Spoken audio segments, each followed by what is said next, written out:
Imagine looking across the dinner table at your spouse of 12 years. Right.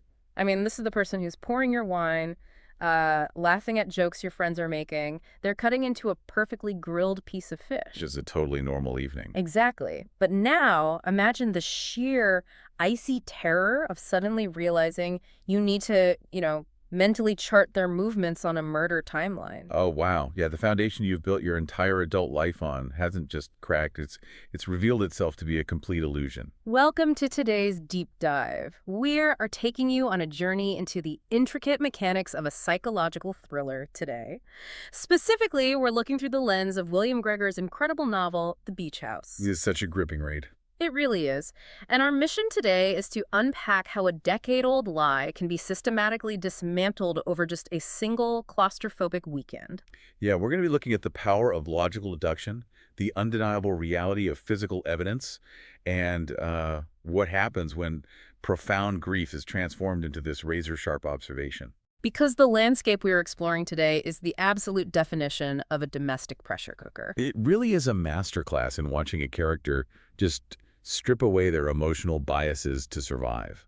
So set the scene for yourself.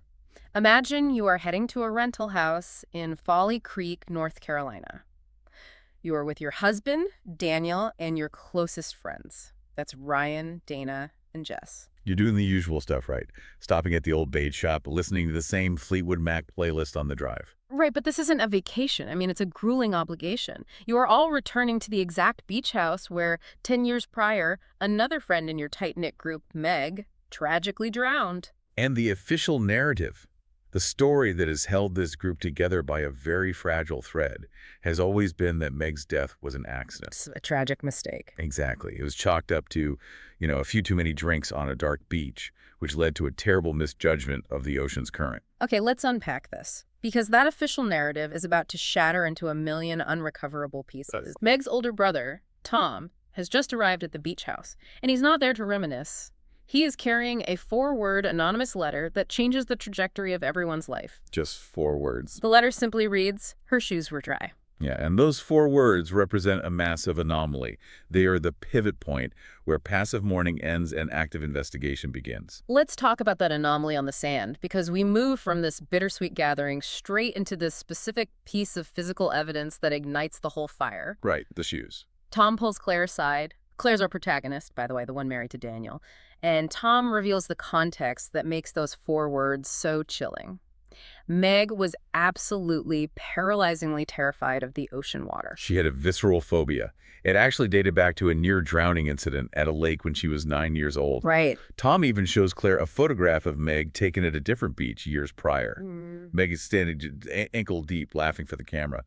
But if you look closely at her body language, her weight is entirely shifted onto her back foot. She's angled away from the water. Exactly. She's subconsciously primed to retreat at a second's notice. She never waded out.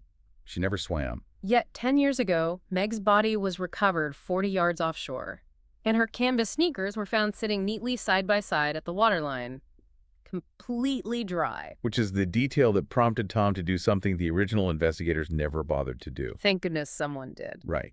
He went and pulled the historical tide charts. He obtained the official meteorological records for Folly Creek on the exact night Meg died. And what he finds is staggering. He finds that at the time the medical examiner placed Meg's death, which was around 2:00 a.m., the high tide waterline was 20 feet further up the beach. So whoever placed those shoes on the sand to stage her drowning put them at the low tide mark. They were trying to manufacture this pristine, tragic tableau, but they totally forgot to account for the lunar cycle. It's a huge mistake. To me, this is exactly like playing a hyper-realistic video game and suddenly spotting a glitch. You see a shadow rendering in the wrong direction, or a character walking through a solid wall. Yeah, that tiny visual error proves the entire world around you is simulated and fake. Exactly. But here's my question. I get how a killer makes a mistake in the dark, but how does a trained, official investigator look at dry shoes, look at a tide chart, and just wave away a glaring physical impossibility? What's fascinating here is the mechanics of what investigators call a lazy consensus. You were assuming the detective's primary goal was uncovering the objective truth. Right. I mean, isn't that their job? Well, Often, a detective's primary psychological goal is closing the case with the least amount of communal friction. The investigator wasn't necessarily corrupt or malicious. He was a victim of his own cognitive bias. He just wanted it neatly wrapped up. He walked onto that beach, saw a dead 20-something, smelled alcohol, and his brain immediately reached for a highly convenient, statistically common template: the intoxicated accidental drowning. It's an easy narrative to sell, you know? It requires minimal paperwork. The human brain, and this absolutely includes seasoned law enforcement, strongly prefers a simple tragedy over complex malice. Because malice means there's a monster in the community. Precisely. A tragic accident is devastating, but it's a neat box. It provides immediate closure. It doesn't require tearing a community apart or launching a massive manhunt. So when Tom brought up the dry shoes 10 years ago, the investigator simply molded that inconvenient fact to fit his established template. Right. He hypothesized that the alcohol lowered Meg's inhibitions enough to momentarily overcome her lifelong phobia. He used the sheer convenience of the narrative to let a killer walk free. It's absolutely infuriating when you think about the burden of proof being brushed aside just to save cognitive energy. Tom has been carrying the weight of that lazy consensus since he was 26 years old. But a simmering suspicion like that doesn't stay buried forever. No, it doesn't. A sudden act of extreme violence forces it violently into the present. It's the shift from theoretical suspicion into an active, localized threat. Because the very next morning, after Tom shares the tide chart anomaly with Claire, the entire house is woken up by Ryan screaming.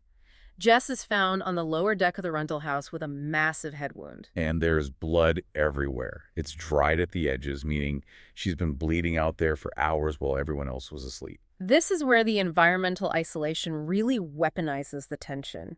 A sudden, massive coastal storm rolled in overnight. Folly Creek is on a barrier island, and the storm surge has flooded the only bridge back to the mainland. Right, they're literally trapped. Daniel acts quickly, jumping in his car to follow Jess's ambulance, and he makes it across the bridge just before the water peaks. But then the road immediately becomes impassable. Claire is trapped in the beach house with Ryan, Dana, and Tom. The outside world is completely cut off. They're totally contained. And Claire, who is now highly sensitized because of Tom's revelation, starts actually looking at the deck where Jess was found. She discovers a tiny, sharp shard of crystal glass near the bloodstain. Which is a huge detail. It's huge because she is the one who unloaded the dishwasher. She knows the rental house's kitchen inventory. They don't own crystal glassware. Someone intentionally brought a glass out there in the dark. It's a massive escalation. The physical evidence is compelling, but it's the establishment of the timeline that really tightens the vice. Claire and Tom sit down at the kitchen table with a yellow legal pad. They stop grieving and start investigating. Right. The paramedics place Jess's injury between 4:00 a.m. and 5:00 a.m. based on the blood coagulation. Tom charts it out in vertical columns. And they realize almost everyone is accounted for. Ryan and Dana were asleep, together in the master suite. Tom and Claire were down on the beach talking about the tide charts until 3:45 a.m., and Claire was in the kitchen looking out at the dark deck until almost 3:50. Every single person in that house has a corroborated alibi for that specific crucial window. Except one. Daniel's column on the legal pad remains completely blank. Oh, man. The only thing backing up Daniel's whereabouts is his own uncorroborated text message sent earlier claiming he was in bed. Furthermore, Claire vividly remembers the chaos when Ryan first screamed. She noted that Daniel arrived at Jess's side coming from the direction of the gravel driveway, not from the back door of the house. He approached the scene from the wrong direction. I mean, think about the psychological toll of that realization. I can't even fathom it. You are sitting in a kitchen with your friends, trying to maintain some semblance of normalcy, eating triggerfish, pouring coffee, while simultaneously charting your husband of over a decade on a murder timeline. It's mind-blowing. The compartmentalization required to not just break down screaming is staggering. How do you even function in that state? You function by fundamentally shifting your operating system.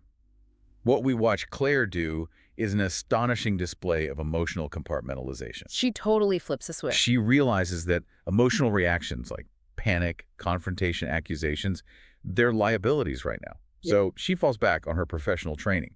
Claire is a nonprofit grant writer. Right. She bills impenetrable cases for funding for a living. Exactly. A grant writer's entire job is to take disparate data points, remove the emotional fluff, and build a cohesive, logically undeniable narrative that forces a specific outcome. So she starts taking strict inventory of her life. Yes. What is provable? What is documented? What is hearsay? And to do this safely, while trapped with a potential killer, she weaponizes domesticity. Wow, weaponizing domesticity. I love that phrasing. She uses her everyday good wife persona as active camouflage. Pouring the coffee, making the small talk, rubbing her husband's shoulders. It all becomes a survival mechanism to hide her terrifying realization that the man she shares a bed with might be a highly organized sociopath. So Claire has a timeline anomaly. But a blank space on a legal pad doesn't give you a killer, it just gives you a liar. To figure out why Daniel is lying, she has to look at the immediate trigger, Jess. Right, what does Jess know? With Daniel temporarily trapped on the other side of the flooded bridge, Claire has to uncover what Jess knew that made her a target. Which brings us to the digital and physical breadcrumbs left behind. Jess's phone is sitting right there on the kitchen counter, locked. But Claire stares at it and realizes she knows exactly what the passcode is. She punches in Meg's birthday.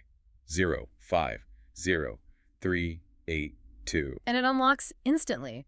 A date Jess has kept as her daily touchstone for 10 years. It shows how heavily Meg's death weighed on her, completely unseen by the rest of the group. Inside, Claire finds a highly secretive text thread with a contact saved only as A. And A has been desperately warning Jess for weeks. The preview text on the screen reads, "He thinks no one knows about Meg. You have to talk to Claire before he figures out that you know." The pronoun, he, is the catalyst here. Claire now has documented proof that Jess wasn't the victim of a random burglary or an accident. She was targeted specifically because of what she knew about Meg's death. But Claire still lacks the connective tissue, she needs the motive. So she starts tearing the house apart. Literally breaking into the rental's locked owner's storage closet. Among a box of random miscellany, she finds an envelope of old Polaroids left by previous guests. And one of those photos changes everything. It's a candid shot taken in the beach house kitchen, dated 3 years ago. It shows Daniel and Jess standing together. But it's not a friendly pose. Daniel is touching Jess's face with this subtle, intimate, habitual ease. It's micro-expressions and body language. It's the distinct physical vocabulary of two people who occupy the same intimate space as a matter of course. It cannot be faked, and it cannot be unseen. Claire looks at that photo and realizes the devastating truth.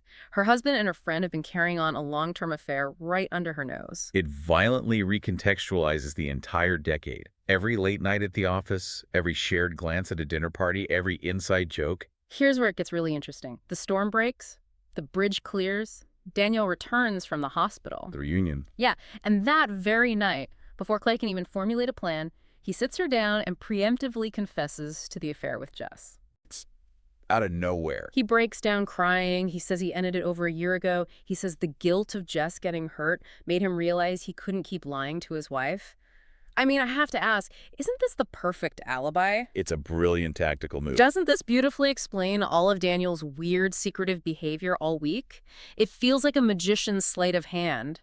He offers you a deeply painful but non-lethal truth, the infidelity, to completely blind you to the deadly truth of murder. That is an excellent way to look at it. To build on your sleight of hand idea, in crisis management, we might call this a controlled burn. A controlled burn. Yeah. When you have a massive apocalyptic forest fire threatening a town, in this case the murder of Meg, you deliberately start a smaller, highly visible fire right in front of the firefighters. Oh, wow. Daniel's confession is a controlled burn. He's deliberately offering up the affair to consume all the oxygen in the room. He wants to trap Claire in a very specific, predictable psychological role. The grieving, betrayed wife. Exactly. Because if she is focused on her broken marriage, she isn't looking at the tide charts. It is extreme emotional management. He expects her to yell, to throw things, to demand a divorce. He wants her distracted. He is giving her a massive, devastating domestic crisis to manage so she won't manage him. He expects her emotional devastation to override her logic. But Daniel fundamentally underestimates his wife. Claire doesn't walk through that carefully constructed door. She absorbs the confession, plays the part, and the moment he's asleep, she finally opens Meg's journal. The notebook she has carried in her purse for 10 years without reading. This is a beautiful narrative shift. We finally give agency back to the victim. Claire now knows what Daniel did, but Meg's own words reveal the horrifying mechanics of how he did it. Right. The journal reveals that Meg had discovered the affair 10 years ago. And she confronted Daniel that night at the beach house. But Meg's final entry notes something chilling. She wrote that when she told Daniel she was going to expose his affair to Claire, He didn't panic. He didn't yell or try to deny it. He was incredibly calm. He completely agreed with her. He expressed deep remorse and promised he would confess to Claire the very next morning. Meg actually wrote in her journal, "I'm not scared anymore. I know what's right." She genuinely thought she'd gotten through to him. And we get horrifying corroboration of this from Jess. Recovering in the hospital, Jess finally shares a saved voicemail that Meg left the night before she died. Yeah, that voicemail is haunting. On the tape, Meg is laughing. She tells Jess not to worry, that everything is going to be terrible for a little while, but then it's going to be better. Her last instruction on the voicemail is, "Tell Claire I love her." We also finally uncover the identity of A, the person warning Jess. It's Linda Patterson, the woman who currently owns the beach house. 10 years ago, Linda was renting a neighboring cottage. She couldn't sleep, looked out her window, and saw Daniel walk Meg down to the dark beach, and then watched Daniel walk back to the house alone. When the police brushed off her tip in their rush to declare it an accident, Linda actually bought the house to preserve the scene. She waited 10 years to find someone in the group who would believe her. It is an incredible display of dedication to the truth. But I keep getting stuck on Daniel's reaction to Meg. I need you to explain the calm. If a narcissist is backed into a corner and their entire life is about to be blown up by an exposure, wouldn't they lash out? You'd think so. Why not fight her right there in the living room? Think about the sheer cruelty of sitting there and agreeing with her. If we connect this to the bigger picture, it explains the true sociopathic horror of Daniel's actions. He didn't just take Meg's life, he took away her biological ability to fear him. Oh, that's dark. If he had raged, if he had yelled or threatened her, Meg's sympathetic nervous system would have kicked in. Her guard would have been up, she would have locked her door, and she certainly never would have walked down to the dark, isolated water's edge with him. So he had to disarm her first. He manufactured a completely false sense of hope and compliance. By acting calm and remorseful, he used empathy as a weapon. This is a textbook trait of a highly organized, predatory personality. It's terrifying. He engineered her trust in her final moments so he could execute her quietly, without a struggle, ensuring the scene looked exactly like an accidental drowning. It makes my blood run completely cold. He weaponized her own forgiveness. Which brings us to the final act. The trap is sprung. Claire now understands the mechanics of the murder.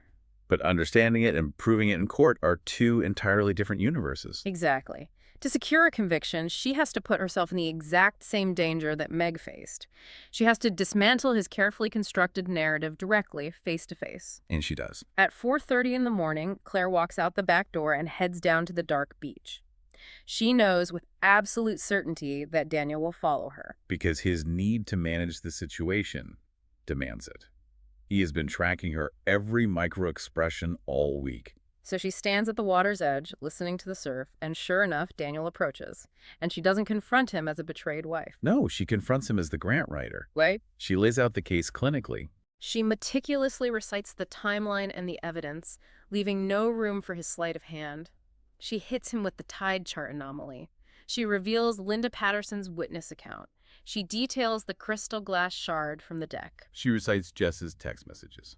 And she quotes Meg's final journal entry. And faced with this inescapable wall of logic, Daniel's mask finally completely slips. He finally breaks. He confesses to killing Meg, but even in that moment, he tries to spin it as this twisted, heroic act of love. He looks at Claire and says, "I did it for us, to protect what we built." Which is the ultimate expression of narcissism. He's entirely incapable of viewing his actions through any lens other than his own self-preservation, which he attempts to rebrand as marital devotion. Truly delusional. But Claire rejects his manipulation instantly. She honors Meg's bravery, telling him she knows exactly what he is, and she's not buying the controlled burn anymore. Good for her. And then Tom steps out from the dune grass. The brother who has patiently carried a forward note for 10 years, waiting for justice. He steps into the moonlight, holding his phone up. He has recorded the entire 47-minute confession. By 9:00 a.m., Detective Cowell arrives at the beach house, and Daniel is taken away in handcuffs. Wow. I have to point out the incredible poetic justice of this climax. Daniel's defining psychological trait is his obsessive need to manage and control his environment. He manages his wife, he manages his lover, he manages the detective's official narrative. But Claire defeats him by managing him. Yes. She anticipates his moves. She utilizes his own predictable need for control to lure him out of the house and into a recorded confession on the exact geographical spot where he committed the murder 10 years prior. It is a masterclass in psychological judo. What's fascinating here is Claire's ultimate synthesis of the facts. Think about the cognitive load she was under. I can't even imagine. She didn't let the profound emotional devastation of her ruined marriage cloud her objective mission. She gathered all these scattered, seemingly unrelated pieces over just a few terrifying days. A tiny piece of crystal on a deck, a deleted note on a locked phone, a meteorological tide chart from a decade ago. And she built an absolutely inescapable cage of logic around a man who genuinely thought he was untouchable. It's just brilliant. So what does this all mean? We've explored how a 10-year-old lie, protected by law enforcement's lazy consensus, was dismantled piece by painstaking piece. We've seen how the facade of the perfect, helpful husband, the guy who washes the dishes and pours the wine and manages the crises, was actually the active camouflage of a ruthless manager of deadly secrets. And we saw Claire transform her profound, paralyzing grief into an instrument of razor-sharp justice.